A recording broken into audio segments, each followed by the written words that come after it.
sebelum kita lanjut ke berita terlengkapnya, alangkah mulianya bagi kalian untuk tekan tombol like dan yang belum subscribe, tolong subscribe channel ini. 5 aturan super ketat yang ditanamkan Shin Tae-yong di timnas Indonesia demi tampil gacor. Nomor 1, beri dampak positif untuk pemain.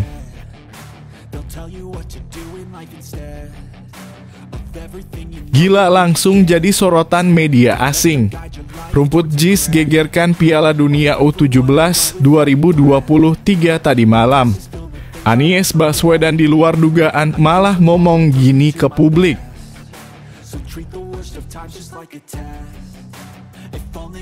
Timnas Indonesia U17 dapat perundungan usai tersingkir dari Piala Dunia U17 2023. Tim pelatih jaga mental pemain. Timnas Indonesia U23 masuk grup A di Piala Asia U23 2024. Akmal Marhali nilai sangat berat untuk tim berstatus debutan.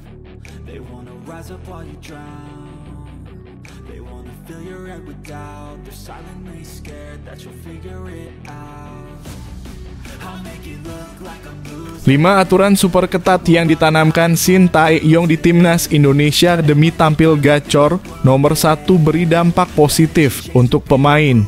Apa saja aturan super ketat Shin Tae-yong di timnas Indonesia? Simak rangkuman dari berbagai sumber berikut ini. 5. Telat datang latihan bisa kena denda.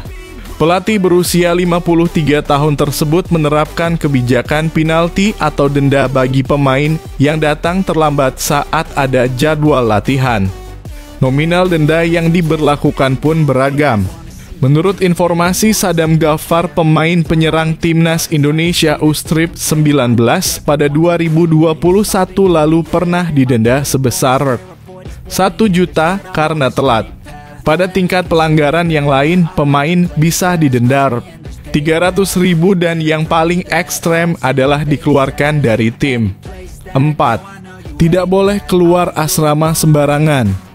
Menurut pengakuan Asnawi Mangkualam, Shin Tae-yong menetapkan aturan untuk tidak keluar asrama sembarangan.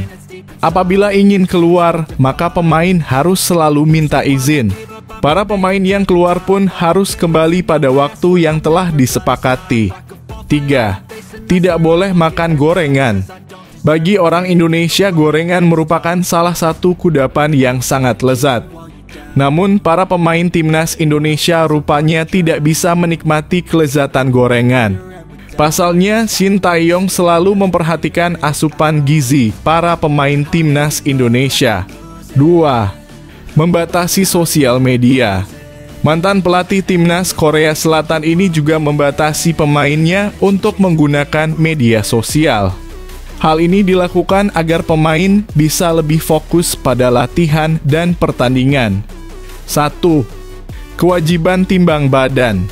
Shin Tae-yong juga memiliki aturan untuk wajib menimbang berat badan sebelum dan sesudah latihan. Hal ini dilakukan agar ia tahu berapa kalori pemain yang terbuang selama latihan. Demikian aturan super ketat yang ditanamkan Shin Tae-yong di timnas Indonesia demi tampil gacor. Bagaimana menurut kalian guys? Silahkan kasih komentar di kolom bawah.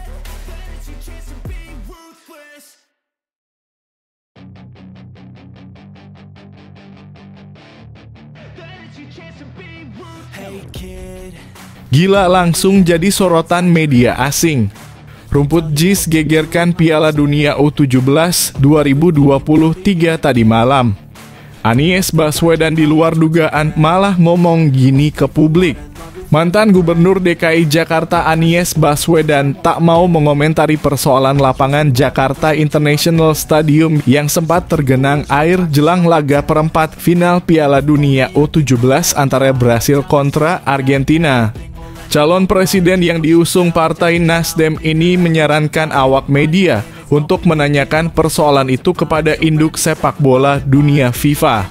Tanya FIFA saja kalau lapangan, ucap Anies kepada wartawan. Saat disinggung terkait atap JIS yang sejatinya bisa dibuka tutup guna menghindari genangan dan hujan, Anies juga tak mau berkomentar banyak. Persoalan itu tanyakan pada penyelenggara, terang dia. Pertandingan antara Brasil versus Argentina yang semula dijadwalkan kick-off pukul 19.00 waktu Indonesia Barat terpaksa ditunda 30 menit setelah lapangan JIS ditemukan tergenang air, terutama di sisi barat dekat bench kedua tim. Hujan yang mengguyur sekitar 1 jam sebelum pertandingan dimulai diduga kuat sebagai penyebab genangan tersebut. Sekitar 10 petugas lapangan terlihat sibuk mengusahakan agar lapangan kembali layak pakai yang membutuhkan waktu kira-kira 30 menit. Akhirnya lapangan dapat dipulihkan dan pertandingan dijadwalkan ulang untuk berlangsung pukul 19.30 waktu Indonesia Barat. Pertandingan ditunda dan akan dimulai sekitar pukul 19.30 waktu Indonesia Barat. Demikian pengumuman yang ditayangkan di layar besar Stadion JIS. Di sisi lain, media asing Diario AS, petugas yang berada di lokasi langsung sigap menyingkirkan genangan air dari di lapangan hijau agar pertandingan segera dimulai. Padahal kalau atap JIS ditutup ketika hujan deras akan segera turun, mungkin laga Brasil versus Argentina tidak akan tertunda selama 30 menit. Ya, kelebihan Jakarta International Stadium sendiri dilengkapi atap yang bisa buka tutup secara otomatis. Lantas, kenapa atap JIS tidak ditutup saat hujan deras di laga Brasil versus Argentina? Dilansir dari laman resmi UEFA, ternyata menutup atap stadion tidak semudah membalikan telapak tangan. Sebab ada regulasi yang mengatur. Regulasi terkait atas stadion yang bisa buka tutup secara otomatis itu tertuang dalam pasal 34.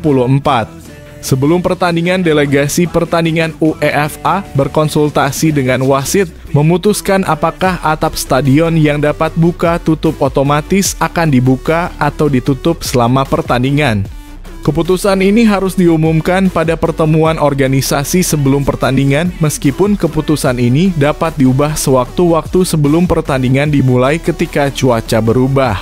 Sekali lagi harus berkonsultasi dengan wasit, tulis pernyataan resmi UEFA. Jika pertandingan dimulai dengan atap tertutup, maka atap harus tetap tertutup hingga babak pertama berakhir atau selama pertandingan berlangsung.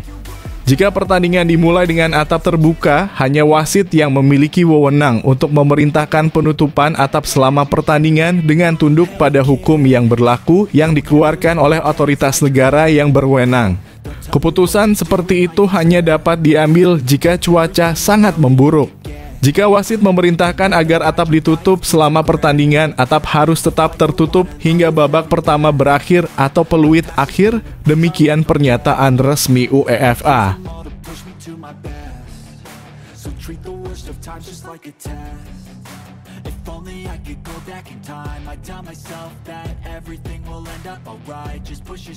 Timnas Indonesia U17 dapat perundungan usai tersingkir dari Piala Dunia U17 2023. Tim pelatih jaga mental pemain. Psikolog Timnas Indonesia U17, Afif Kurniawan, menyatakan beberapa sempat pemain mengalami perundungan usai tersingkir dari Piala Dunia U17 2023. Tim pelatih pun berusaha menjaga mental pemain agar tetap baik-baik saja. Langkah Timnas Indonesia U17 di Piala Dunia U17 2023 memang harus terhenti di babak penyisihan grup. Mereka gagal lolos ke babak 16 besar usai hanya berada di posisi ketiga pada klasemen akhir grup A dengan raihan 2 poin. Kegagalan itu membuat beberapa pemain mendapat perundungan. Afif Kurniawan mengatakan ada beberapa pemain yang sangat terdampak dengan perundungan itu. Dia pastikan penanganan pun sudah diberikan untuk para pemain agar mentalnya tidak jatuh. Kita sudah seharusnya bersinergi. Kritik media sudah sangat konstruktif. Pelatih dan pengurus sudah mendampingi serta mengarahkan dengan baik. Tapi di media sosial tidak sedikit yang berkomentar negatif, tambahnya. Erick Thohir juga mengatakan Timnas Indonesia U17 tidak tertutup dengan kritikan yang datang. Namun dia minta kritikan yang membangun bukan malah hujatan karena pemain masih punya potensi untuk berkembang. Halo guys yang biasa menghujat atau yang tetap mendukung apapun timnas kita, silakan kasih komentar di kolom bawah ya guys.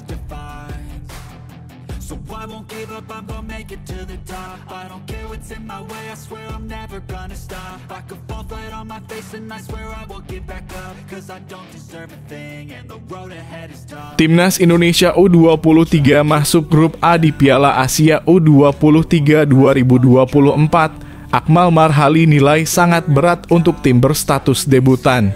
Pengamat sepak bola Indonesia Akmal Marhali mengomentari hasil undian fase grup Piala Asia U23 2024. Mendapati timnas Indonesia U23 tergabung di grup A berdasarkan hasil undian itu.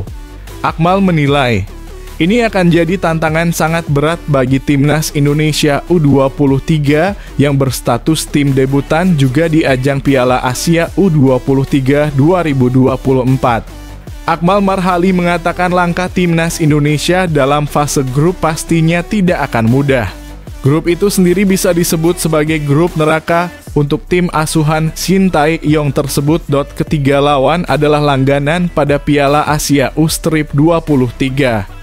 Sementara itu, timnas Indonesia sangat minim pengalaman dalam ajang tersebut. Semua lawan pernah masuk 4 besar Piala Asia U23. Sementara itu, timnas Indonesia berstatus debutan, ucapnya. Akmal mengatakan timnas Indonesia U23 harus melakukan persiapan dengan maksimal untuk ajang tersebut. Dia nilai tim itu pun harus mencari lawan uji coba selevel dengan kontestan grup A agar punya gambaran kekuatan lawan nantinya. Timnas harus uji coba melawan tim yang punya karakter seperti ketiga tim itu, jelas Akmal. Ya, drawing Piala Asia U23 2024 sudah rampung digelar pada kemarin. Hasilnya, timnas Indonesia U23 tergabung di grup A bersama dengan Qatar, Australia, dan Yordania. Bagaimana kesempatan kali ini timnas kita guys? Silahkan kasih komentar di kolom bawah.